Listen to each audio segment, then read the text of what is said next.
Je jure, tu en as marre d'acheter du matériel qui sur le papier paraît génial, mais qui au final s'avère être nul comme pas possible. Tu veux faire des vidéos de bonne qualité sur ta chaîne?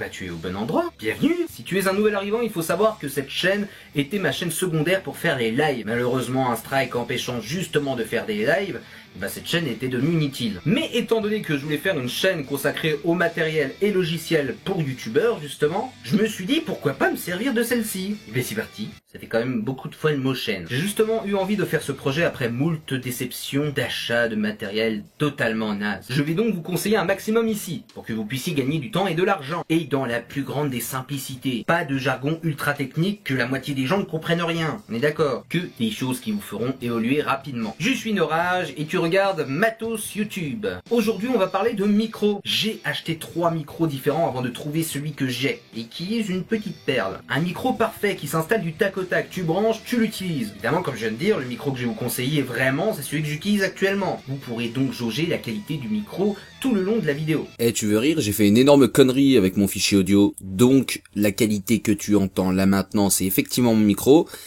mais tout le long de la vidéo c'est le micro de ma caméra. Mais avant de tomber sur cette petite merveille, j'ai eu beaucoup de déceptions. Quand tu commences sur YouTube, t'as pas fatalement envie d'investir énormément d'argent dans ton matériel YouTube. De une, si t'es pas sûr que ton projet marche et qu'il plaise et que tu puisses perdre la motivation extrêmement facilement, t'as pas fatalement envie de claquer 400 € dans un micro qui te servira au final peut-être qu'un seul mois. Enfin, j'espère quand même pas, j'espère que les personnes qui viennent ici ont quand même la passion de YouTube justement. Si comme moi au commencement tu n'as pas été assez confiant et que tu as négligé la qualité du son, laisse-moi te dire que c'est une énorme erreur. Parce que sur YouTube, juste un bon micro fait toute la différence. Aujourd'hui encore, certains youtubeurs deviennent célèbres sans jamais montrer leur visage, mais juste en parlant au-dessus d'images incorporées sur la vidéo. Et un bon micro, on va pas se mentir, accrochera davantage l'audience. Que tu portes un casque ou que tu sois en haut-parleur, c'est extrêmement chiant d'entendre un en arrière-plan. Il ne faut donc pas passer à côté de la qualité du son. Mais voyons de suite nos fameux micros. J'ai commencé YouTube avec un micro-cravate branché directement sur mon PC. Le micro-cravate en question est très cool, je l'ai encore. Il n'y a que 2 problèmes. De 1, il nécessite une pile bouton. De 2, si tu l'as très mal installé et que tu bouges régulièrement,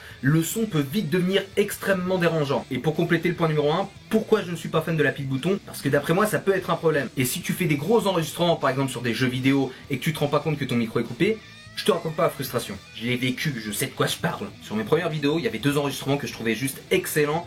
Et à la fin, quand j'ai coupé... Bah, comme là, y a plus rien. Et pour moi, c'était certainement 2 de mes meilleures vidéos qu'il y aurait pu avoir sur ma chaîne à l'époque. Pareil, ce fameux micro a un bouton à côté de la pile, justement pour éviter qu'elle se décharge. Sauf que si tu oublies de l'éteindre à la fin d'un enregistrement, ou que tu oublies justement d'allumer au début d'un enregistrement, je peux t'assurer que là, tu vas pleurer. Bon, en général, les piles boutons, t'en as pas dans tous tes tiroirs. De toute façon, une pile, c'est pas éternel, donc il arrivera bien un moment où la pile sera déchargée. Sauf si tu la changes régulièrement pour éviter ce problème. Là, ça va te coûter cher en pile à force. Donc voilà, je dirais que ce micro, pour moi, est un micro surtout à utiliser occasionnellement. Dans des circonstances particulières, par exemple si tu vas te filmer en extérieur et qu'il te faut un micro proche de toi pour qu'on entende ce que tu dis. Le second micro que j'ai acheté est celui-ci. Pas trop cher et en bidouillant un peu sur 2 logiciels différents, on a un son pas dégueu. Le problème c'est que justement régler ce micro pour avoir un son pas dégueu, ça m'a pris pas mal de temps. Avec plusieurs logiciels et les conseils d'un ami ingénieur son. Donc à éviter quand même. Le point positif c'est qu'il t'est livré directement avec une suspension et le bras qui va avec. Ainsi que son câble XLR.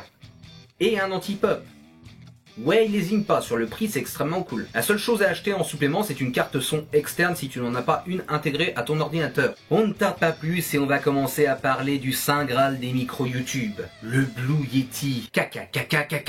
Mais genre vraiment, en vidéo et en théorie vous trouverez très peu d'avis négatifs sur ce micro. Le micro de tous les youtubeurs. Sauf que point numéro 1, le micro qui le surpasse et dont on va parler après est moins cher. Alors que deuxième point, le micro que je vous ai parlé avant qui avait un son très caca, après réglage avait pratiquement le même son que le Blue Yeti sans réglage. Et bon, 100 € de plus pour avoir juste à peine une petite différence, je l'ai senti passer, autant vous dire. Donc vraiment, pour moi, on va pas perdre de temps sur ce micro. Pour moi, c'est vraiment une perte d'argent. Surtout qu'il prend une place pas possible et c'est extrêmement chiant. C'est un titan ce micro. Personnellement, à cause du bruit ambiant qu'il y a autour de chez moi, et même en mettant le micro minimum, j'utilisais une cage acoustique. Regardez la place que ça prenait sur mon bureau. Bon, la cage acoustique et pas indispensable, mais j'essayais d'avoir le son le meilleur possible. Et personnellement, il suffisait que je le bouge à peine de 5 cm pour que mon son devienne vraiment dégueulasse. Alors que là, on va parler d'un micro qui coûte environ entre 50 et 70 € de moins que le Blue Yeti, selon le site. Donc soyons clairs, à peu près 20 ou 30 € de plus que le micro le plus merdique de cette sélection. Autant vous dire que votre premier achat micro, je vous conseille vivement de prendre celui-là. C'est l'Audio-Technica AT2020, micro XLR extrêmement cool. Il ne prend pas énormément de place et il se règle extrêmement facilement. Et point numéro 1 le plus important, le son est super.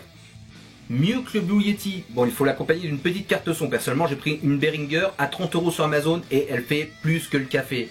Et ça revient encore une fois, même avec la carte son, moins cher que le Blue Yeti. Et moins chiant à régler. Je l'ai pas cité dans la vidéo, mais j'ai également acheté un Rode NTG2, qui justement au final ne convenait absolument pas, je l'ai renvoyé directement. Il faut prendre ce type de micro avec un enregistreur externe de type Zoom, pour avoir un son vraiment nickel. Et donc encore de l'argent à mettre derrière. Et j'avais pas 500 € à claquer dans un micro. Là, on part vraiment du principe qu'on n'a pas énormément à investir non plus.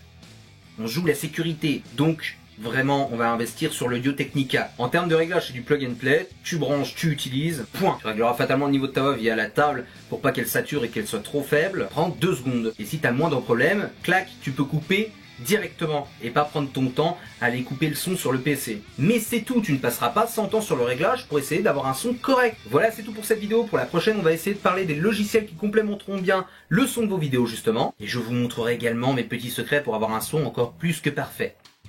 Ça va être très facile, vous allez voir. Et avec des logiciels gratuits. J'espère que cette vidéo t'aura plu. Si c'est le cas, t'oublies surtout pas de mettre un petit pouce bleu, de partager et de t'abonner pour voir la prochaine vidéo. Et tu peux laisser en commentaire un produit high-tech dont tu aimerais que je parle en vidéo la prochaine fois. Regarde ici et choisis bien. Bonne journée à toi et à la prochaine.